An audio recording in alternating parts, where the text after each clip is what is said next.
काँग्रेसचे खासदार राहुल गांधी नंदुरबारमध्ये असतानाच त्यांच्या पक्षाचा महत्वाचा मोहरा भाजपच्या गळाला लागला आहे. नंदुरबारचे माजी पालकमंत्री आणि काँग्रेसचे वरिष्ठ नेते पद्माकर वळवी यांनी भाजपमध्ये प्रवेश केला आहे. याच पद्माकर वळवी यांनी पळून जाऊन 2002 मध्ये काँग्रेस राष्ट्रवादी सरकार वाचवले होते. महाराष्ट्रात 1999 साली शिवसेना भाजप युतीचं सरकार जाऊन काँग्रेस राष्ट्रवादी काँग्रेसचं सरकार आलं होतं. नारायण राणे त्यावेळी शिवसेनेत होते. मनोहर जोशी यांना काढून राणेंना मुख्यमंत्री करण्यात आलं, पण त्यांच्या नेतृत्वाखालील निवडणुकांमध्ये शिवसेना भाजप युतीचं सरकार पराभूत झालं. ही गोष्ट त्यांच्या मनाला चांगलीच लागली होती.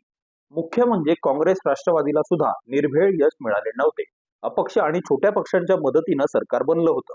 त्यामुळे हे सरकार पाडण्याची संधी राणे पाहत होते. ही संधी त्यांना मिळाली जून 2002 मध्ये. सरकारला पाठिंबा दिलेल्या शेतकरी कामगार पक्षाच्या 5 आमदारांनी राज्यपालांना पत्र पाठवून आपण आघाडी सरकारचा पाठिंबा मागे घेत आहोत असं कळवलं. नारायण राणे यांनी काँग्रेस राष्ट्रवादी काँग्रेसच्या आमदारांचा एक गट आपल्याकडे वळवला. 5 जून 2002 रोजी या आमदारांना घेऊन नारायण राणे यांनी मातोश्री स्पोर्ट क्लब गाठलं. मातोश्री स्पोर्ट क्लब या हाऊसच्या बाहेर शिवसैनिकांचा खडा पेहरा देण्यास सुरुवात झाली. एन्काउंटर स्पेशलिस्ट अधिकाऱ्यांसोबत प्रदीप सावंत टीम घेऊन आमदारांना सोडवण्यासाठी आले, पण नारायण राणे यांच्या आक्रमक रूपाला घाबरून निघून गेले. शिवसैनिकांच्या बंदोबस्तात या आमदारांना विधान भवनात आणण्यात आलं.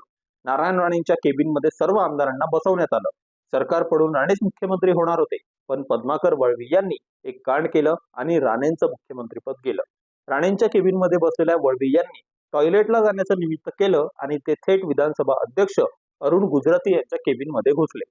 पद्माकर वळवी यांनी लगेचच माझं अपहरण झालं होतं आणि मला सुरक्षा पाहिजे अशी मागणी विधानसभा अध्यक्षांना केली.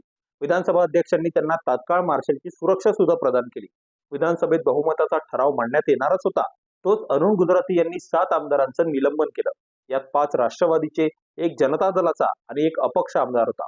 बहुमताची संख्या 144 वरून 138 पर्यंत खाली आली. सोबतच शेकापच्या 5 आमदारांनी बहुमत ठरावात सहभागी होण्याचा निर्णय घेतला. ही मतं देखील विलासरावांच्या बाजूने फिरली होती. अशा रीतीने पळून जाऊन पद्माकर वळवी यांनी काँग्रेस राष्ट्रवादीचे सरकार वाचवले. याचे बक्षीस त्यांना पुढे मंत्रिपदाच्या रूपाने मिळाले. आता 22 वर्षानंतर त्याच पद्माकर वळवी यांनी भाजपमध्ये प्रवेश केलाय.